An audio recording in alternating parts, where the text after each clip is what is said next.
За сайн байцгаана уу? 233 дахь хэсгийн оюутан Анон байна. Өнөөдрийн бичлэгтээ глюконогенезийн талаар мэдлэгтэй болох болно. Глюконогенезийн тухай товч танилцуулга. За глюконогенез нь цусан дахь сахарын хэмжээг хэвэн байлгах үйл явц бөгөөд энэ нь нүүрс цусны бус их сурвалжаас глюкоз үүсгэх процесс юм. За энэ үйл явц нь голдуу, элэг болон бөөрөнд явагддаг. Глюконогенез нь цитозол болон митохондри дахь үйл явц бөгөөд эдгээр нь цөөн тооны ферментүүдээр зохицуулагддаг. Глюконогенезийн үйл явц нь ихэвчлэн хоолнд идээгүй өсөглөн үед нүүрс цусны их байхгүй үед глюкозын үүсвэр болгон ажилладаг. Глюконогенез ба глюколиз хоёрын ялгаа.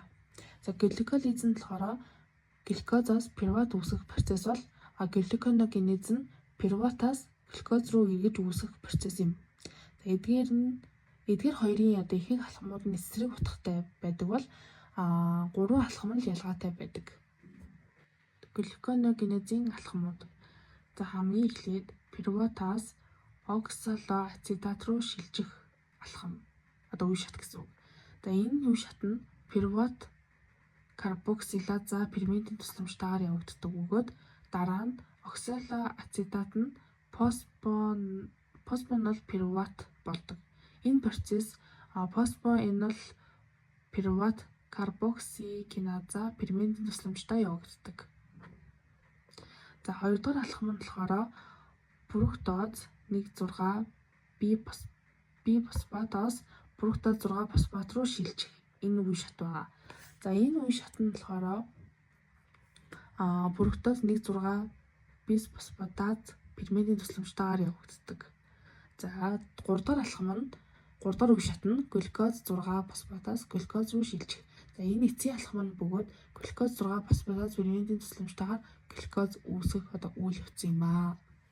Глюконогенезийн зохицуулалт гэж бас чухал юм яригдана. За энэ нь болохоор фруктоз 1,6 бифосфатаз нь глюконогенезийн гол хязгаарлагч фермент. За энэ фермент нь цитратаар идэвхжүүлэгдэж AMP болон фруктоз 2,6 бифосфатазаар дарангуулагддаг. За дараагийнх нь болохоор ацетил-CoA бол цитрат нь глюконогенезийг дэмждэг. За дараагийн зохицуулалт нь глюкоген нь глюконогенезийг идэвхжүүлдэг бөгөөд харин инсулин нь эсрэгээрээ глюконогенезийг сааруулдаг. Хэрвээ бид шалгалтанд глюконогенезийн процессыг санвал pop fresh covda гэсэн үгээр хэлбэршүүлж болдог. За P үсэг нь болохоор пируват, O нь оксалоацетат, P гэдэг нь болохоор фосфоноэнол пируват. За энэ гурвын эхний үсэг нь pop гэж болж байгаа. За дараа нь болохоор F нь болохоор фруктоз 1,6 бифосфат, фруктоз 6 фосфат, G нь болохоор глюкоз 6 фосфат, G нь болохоор глюкоз гэсэн pop fresh covda гэсэн үгээр чэйжлээд шалгалтандаа глюконогенезийн процессыг санах ийм үгээр хэлбэршүүлж болдог.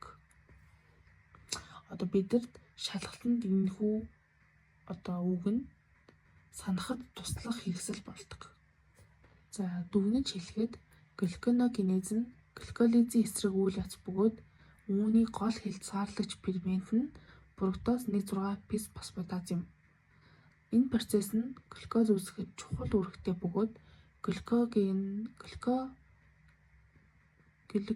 нь үүнийг дэмжиж инсулин нь сааруулдаг.